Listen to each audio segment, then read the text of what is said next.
Mercredi 3 juillet de l'an 2024, bonsoir à toutes et à tous et bienvenue dans ce journal dont voici le sommaire.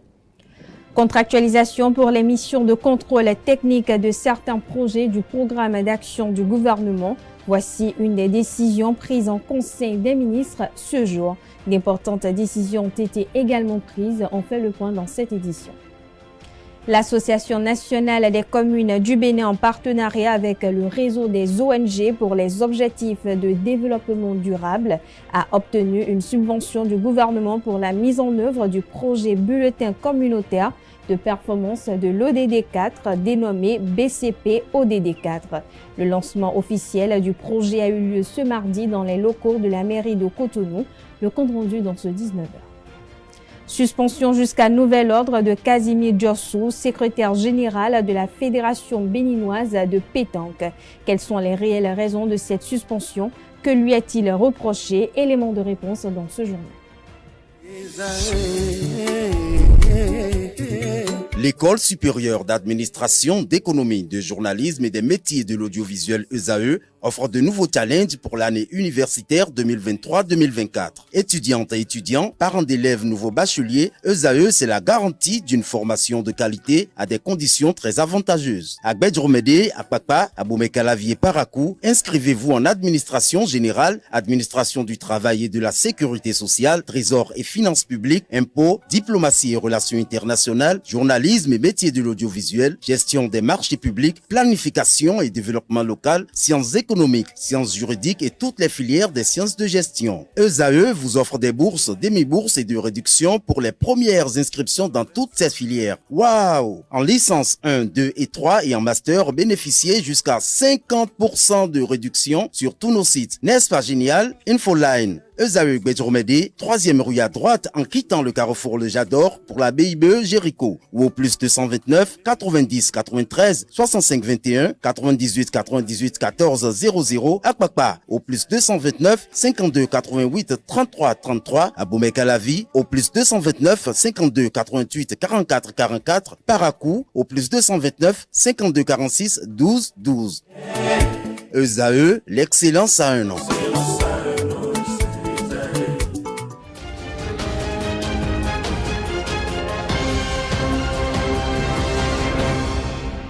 À nouveau, bonsoir. Merci de nous recevoir chez vous avec cette livraison de l'actualité. Les membres du gouvernement se sont réunis en session hebdomadaire du Conseil des ministres ce mercredi 3 juillet 2024. Sous la présidence effective du chef de l'État, chef du gouvernement et président de la République, Patrice Talon, d'importantes décisions ont été prises. Au titre des mesures normatives, le Conseil a transmis à l'Assemblée nationale pour autorisation d'adhésion du Bénin au traité de Marrakech visant à faciliter l'accès des aveugles, des déficients visuels et des personnes ayant d'autres difficultés de lecture des tests imprimés aux œuvres publiées adopté le 27 juin 2013. Dans le registre des communications, note la contractualisation pour les travaux de construction et le contrôle d'un système d'approvisionnement en eau potable multivillage à Akpassi dans la commune de Bonté. Le recrutement de 50 officiers et sous-officiers parmi les lauréats des tests psychotechniques pour diverses formations au profit de l'armée de l'air au titre des années 2024 et 2025. La contractualisation pour les missions de contrôle technique de certains projets du programme d'action du gouvernement. L'adoption du programme spécial d'intensification des productions maraîchères et céréalières. Au titre des mesures individuelles, le Conseil a procédé également à des nominations à la Haute Autorité de l'Audiovisuel de la Communication RAC ainsi qu'au ministère de la Santé. Parlons toujours des décisions prises en Conseil des ministres. Les membres devant siéger au sein de la 7e mandature de la Haute Autorité de l'Audiovisuel et de la Communication AC sont désormais au complet avec la désignation des 3 représentants du président de la République, Patrice Talon. Patrice Talon a nommé ce mercredi 3 juillet 2024 Édouard Loco, président de la Haute Autorité de l'Audiovisuel et de la Communication AC, 7e mandature. Retour sur le parcours emblématique ainsi que les nouveaux défis qui attendent le nouveau président de la RAC. Une réalisation d'Abdelkader Hachéo. C'est une première au Bénin, est-on tenté de dire, et cela réjouit toute une corporation. René Dossa, premier président de la HAC, était un journaliste, mais qui avait occupé beaucoup plus des postes politiques, et enfin un professionnel des médias à la tête de la haute autorité de l'audiovisuel et de la communication HAC. En effet, Édouard Loko, patron du quotidien Le Progrès, chargé de mission du président de la République Patrice Talon et ancien vice-président de la HAC 4e mandature, a été nommé en Conseil des ministres ce mercredi 3 juillet 2024, président de la HAC 7e mandature qui s'étendra de 2024 à 2029. Une nouvelle exaltante et honorifique pour ses intimes réunis au sein du creuset exemplaire, baptisé le Vatican, dont il est le pape, mais aussi et surtout pour les centaines de ses étudiants en journalisme à l'École supérieure d'administration, d'économie de journalisme et des métiers de l'audiovisuel ESAE, où il dispense des cours depuis une quinzaine d'années. Édouard Loko, c'est plus d'une trentaine d'années d'expérience de journalisme au Bénin. Journaliste de profession, consultant en communication, l'homme n'est pas un cul-d'âme. Il est un monument de la presse béninoise et fait l'unanimité au sein de la corporation. De façon sommaire, retenons qu'il est auteur de plusieurs ouvrages tels que Abdoulaye Issa, Trop tôt à 7 ans, Boniaï l'intrus qui connaissait la maison et Patrice Talon, président du Bénin, un déconfinement de l'homme en toute transgression. Il est ancien président de l'Observatoire de la déontologie et de l'éthique dans les médias ODEM et ancien président du Conseil national du patronat de la presse et de l'audiovisuel au Bénin, CNPA Bénin. Son engagement pour le développement des médias et leur rôle dans la consolidation de la démocratie ont été reconnus par le président Patrice Talon à travers son élévation au grade de grand officier de l'Ordre national du Bénin en 2021. Je m'engage à me montrer digne de cette élévation qui fait honneur à vous autres aussi, mesdames et messieurs de la profession, parce que si je ne m'abuse, le premier journaliste qui a été élevé à cette dignité, c'était à titre posthume, et c'était Louis Hunkari en 1964. La nomination d'Édouard Loko à la tête de la HAC est perçue aux yeux de certains analystes et observateurs comme celle qui sonne le glas de la clochardisation des médias et des comportements qui jettent du discrédit sur toute une corporation qui se veut être le quatrième pouvoir. Aujourd'hui, avec le développement des nouvelles technologies, vous avez beaucoup de médias sur Internet qui ont même, avec le temps, plus d'influence aujourd'hui que les médias traditionnels qui courent derrière eux pratiquement aujourd'hui. Comment faire pour que cet outil qu'est Internet, une chance également, ne devienne pas un problème pour nos pays? C'est là la problématique et c'est là le rôle de la HAC. De grands chantiers attendent Édouard Loko qui devra écrire une belle page de l'histoire de la presse béninoise. La lutte contre la désinformation, la promotion d'un journalisme de qualité, la promotion de la liberté de presse, une régulation saine des médias sont en autres les défis qui s'imposent à lui ainsi qu'aux 8 autres conseillers qui devront l'épauler tout au long de cette mission. Internet est une chance. Mais comment faire pour que cette chance ne devienne pas un danger pour nos pays? C'est là l'un des grands défis des institutions de régulation comme la HAC. Je sais que les journalistes ont mal à leur profession pour ce que les gens ont fini par en faire. Et il faudra courageusement qu'ils acceptent que la HAC fasse le ménage. La joie est grande, cette fois-ci au sein du Vatican, puisque le creuset compte 2 membres au sein de la nouvelle équipe, notamment Édouard Loko et Basile Thibozo, élu en remplacement de Franck Pochemé, un autre ténor du creuset. Le Vatican, un cénacle composé majoritairement d'acteurs des médias qui se retrouvent tous les vendredis sans exception dans la fraternité depuis une vingtaine d'années, est fier de cette nomination et l'on peut s'imaginer déjà l'ambiance de la messe du vendredi prochain. La ministre de l'Enseignement supérieur et de la Recherche scientifique, Éléonore Yahi Ladécan, et son collègue du secondaire, Yves Chabi-Kouaro, ont effectué ce jour une tournée dans les centres de correction des épreuves du baccalauréat. Les 2 ministres se sont rendus au lycée technique Koulibaly de Cotonou et collège d'enseignement général de Bégamin. Suivant au micro de Quentin Amoussou, l'objectif de ce déplacement décliné par la ministre Éléonore Yahi Ladécan. Le bac, c'est plusieurs étapes et très structuré. Le sens de notre déplacement, c'est de nous assurer que les conditions optimales qui ont permis de faire un bon lancement de cet examen et sont toujours réunies et que la phase de correction se déroule comme nous l'avons prévu. Et pour ces phases de correction, en général, nous voyons ce qui se passe dans les centres de correction et de libération. Nous sommes ici au centre du lycée Koulibaly où se concentre la correction des épreuves, des séries de gestion, des séries techniques, eau et assainissement. Et le tour que nous avons fait, malgré cet aléa que vous avez souligné, qui est en sa bonne période, montre que les travaux se poursuivent très bien, sereinement, et l'équipe de supervision est à la bonne veille.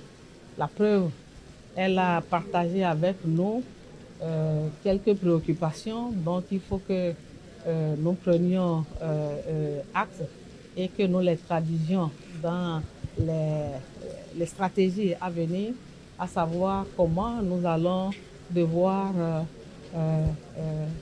prendre en considération ces progrès autour de l'intelligence artificielle. Vous savez, ça vient avec beaucoup d'avantages, mais évidemment ça vient également avec des inconvénients et nous devons pouvoir les prendre en considération. Ils ont fait des suggestions en ce sens et nous allons veiller à leur prise en compte. Dans le souci d'accélérer l'atteinte des cibles prioritaires du secteur de l'éducation, l'Association nationale des communes du Bénin ANCB, en partenariat avec le réseau des ONG pour les objectifs de développement durable ODD, a sollicité et obtenu une subvention du gouvernement pour la mise en œuvre du projet bulletin communautaire de performance de l'ODD, dénommé BCP ODD 4. Hier, mardi 2 juillet 2024, le lancement officiel de ce projet s'est effectué dans les locaux de la mairie de Cotonou. Le reportage avec Alain Lou. Le bulletin communautaire de performance des objectifs de développement durable, BCP-ODD, fait son entrée dans l'éducation. Après la santé, cet outil veut œuvrer pour une meilleure situation éducative, un projet d'une grande utilité. Le bulletin communautaire de performance que nous lançons aujourd'hui est un outil essentiel qui nous permettra de suivre nos progrès, d'identifier les domaines nécessitant des améliorations et de rendre compte de manière transparente et responsable de nos réalisations. Cet outil trouve son fondement dans l'agenda 2030. Le BCP-ODD trouve son fondement dans le principe de redevabilité contenu dans l'agenda 2030 adopté par les États membres de l'ONU en septembre 2015 en vue de la mise en œuvre réussie des cibles des ODD à l'horizon 2030. Le BCP se veut à la fois un outil d'amélioration aussi bien de la redevabilité et de la réactivité des prestataires de services. C'est également un instrument d'autonomisation communautaire axé sur le suivi des ODD. Le réseau des ONG pour les objectifs de développement durable, avec le partenariat de l'Association nationale des communes du Bénin, a porté son choix sur 3 communes stratégiques pour le démarrage de ce projet. Le bulletin communautaire de performance sera élaboré cette année dans la commune de Cotonou, des Aguigué et des Sazoumé pour le secteur de l'éducation. Il prendra en compte le ministère de l'enseignement maternel et primaire ainsi que le ministère de l'enseignement secondaire technique et de la formation professionnelle. Le bulletin communautaire de performance facilite l'entente et la compréhension entre les prestataires et les usagers ou bénéficiaires des services publics autour des défis à relever.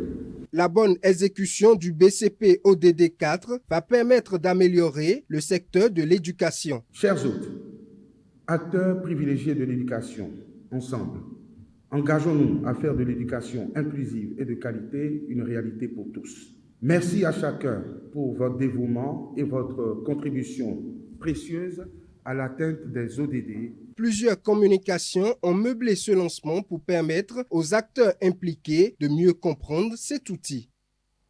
On poursuit cette édition. Le gouvernement béninois, en sa séance du Conseil des ministres du mercredi 26 juin dernier, a décidé de la dissolution de la société de gestion des marchés autonomes Sogema, ainsi que la nomination de son liquidateur.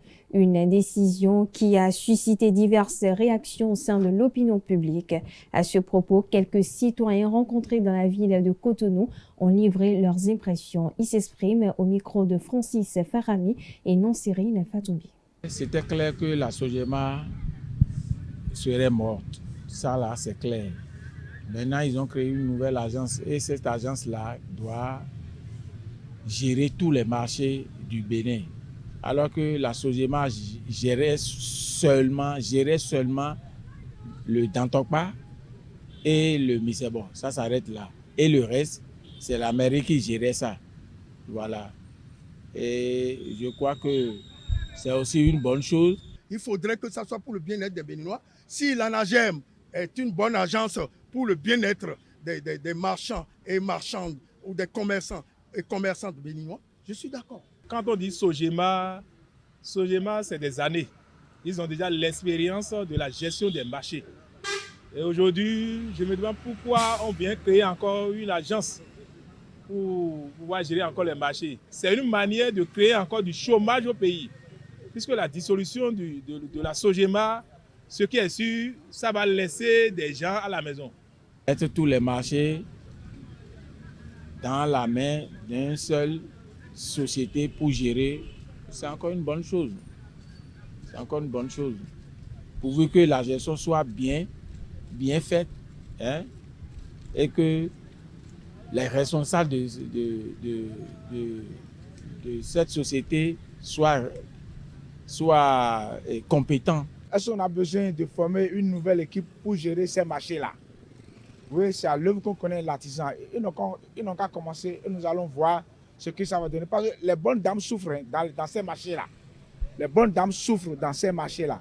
Donc, si c'est pour mettre une nouvelle équipe de gestion, parce qu'il y a un nouveau marché là, ce n'est pas là le problème. On pouvait laisser la Sogema gérer les nouveaux marchés et donner des orientations, c'est tout.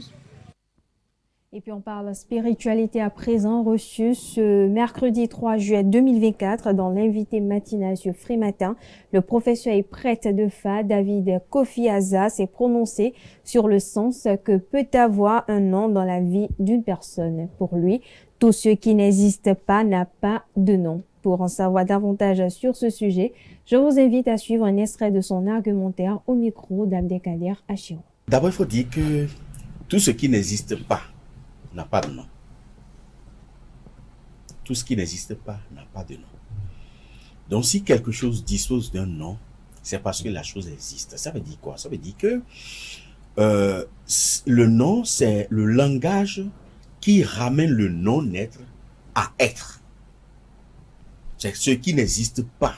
C'est le nom qui l'identifie pour lui donner une forme, pour lui donner une existence.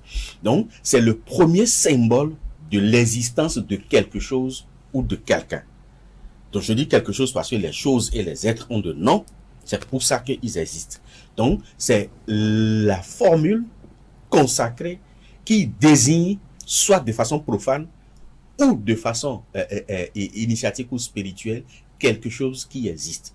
Et cette quelque chose-là, ça peut être un homme, ça peut être une divinité, ça peut être un arbre, ça peut être les minéraux, ça peut être les animaux ou les végétaux, ainsi de suite. Donc, le nom, pour résumer, c'est le symbole ou la désignation d'un non-être vers l'existence. Ça, symbolique, c'est que c'est la première source d'influence des choses et des êtres. Parce que le nom que vous portez ou le nom que quelque chose porte est sa première source d'influence. Je prends par exemple le cas des végétaux. Quand je prends par exemple les feuilles, il y a une feuille par exemple qu'on appelle, presque toutes les feuilles, on appelle par exemple l'idima. On dit Lidjima, mais les Nago disent Feli Jimmy, qui veut dire pardonne-moi. Bon. Quand vous prenez cette feuille-là, et que vous êtes en colère peut-être ou en démêlé avec votre mari, il a piqué une crise de colère parce que vous avez peut-être commis des impairs et tout ça, vous prenez cette feuille-là et, fraîche bien sûr, vous triturez et puis vous enlevez une petite partie de votre poil pubien, vous mettez dessus, vous mettez la feuille dans les yeux. La seconde où votre mari vous voit là, il est refroidi. Automatiquement. C'est tout comme si le palabre n'a jamais existé.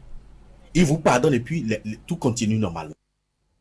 Je l'annonce en sommaire de cette édition. On en sait un peu plus sur les raisons de la suspension de Kazimi Diossou, secrétaire général de la Fédération béninoise de pétanque. Le président de la Confédération africaine des sports boules, El Hadj Ibrahima Idrissou, affirme avoir suspendu Kazimi Diossou jusqu'à nouvel ordre, conformément aux articles 47 et suivants des statuts de la Confédération africaine des sports boules. Selon la décision, 3 faits lui sont reprochés. Le premier concerne la rétention d'informations et distillation de fausses informations au sein de la Fédération béninoise de pétanque et de ses instances dirigeantes. Le deuxième fait est lié à des manœuvres contre la bonne organisation de la 50e édition des championnats du monde de pétanque de septembre 2023 au Bénin. Le troisième fait est relatif au manque de réflexes, de compte rendu et de suivi de décision. Il lui est également reproché des manœuvres ayant entraîné l'annulation de l'organisation des Master 1000 au Bénin. Il est accusé d'être coupable des faits de tentative de délocalisation du site devant servir à la construction au Bénin d'un boulodrome de type moderne. Pour l'heure, l'intérim du secrétaire général suspendu est confié à son adjoint. Le vice-président de la Fédération béninoise de pétanque, Richard Alossorou, est chargé de coordonner les activités de la fédération jusqu'à nouvel ordre. À l'échelle internationale à présent, au Royaume-Uni, le Parti travailliste semble en passe de remporter une victoire éclatante contre les conservateurs au pouvoir lors des élections générales organisées jeudi. Au Royaume-Uni, les électeurs sont appelés aux urnes jeudi 4 juillet pour élire les 650 membres de la Chambre des communes, la Chambre basse du Parlement pour une durée de 5 ans. Des élections générales historiques qui devraient marquer la fin des 14 ans de règne des conservateurs, largement devancés dans les sondages par les travaillistes. Axée sur l'économie, la campagne a donné lieu à un duel entre l'actuel Premier ministre Rishi Sunak et son principal opposant Keir Starmer sur l'inflation galopante favorisée par la crise Covid et la guerre en Ukraine, la hausse des inégalités ou bien encore l'état désastreux des services publics britanniques. Dans ce contexte difficile, un sujet pourtant essentiel a été largement laissé de côté. Il s'agit du Brexit. 8 ans après le référendum au terme duquel le Royaume-Uni a approuvé de justesse la sortie de l'Union européenne et 40 ans et demi après son retrait effectif, la question embarrasse des deux côtés de l'échiquier politique au point d'être devenue un sujet quasi tabou.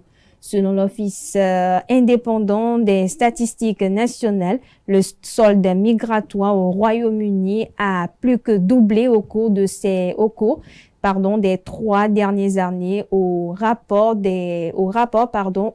années précédant le référendum de 2016. Le nombre est passé de 836 000 à 1,9 million, refutant les promesses des pro-Brexit de reprendre le contrôle des frontières britanniques. Bien que les sondages prédisent qu'ils remporteront une énorme majorité, les travaillistes se trouvent également dans une position délicate. Voilà, chers internautes, c'est sur ces mots que prend fin cette édition. Merci de l'avoir suivi. Merci de votre fidélité. Bonne soirée en compagnie de nos programmes sur EZAE TV.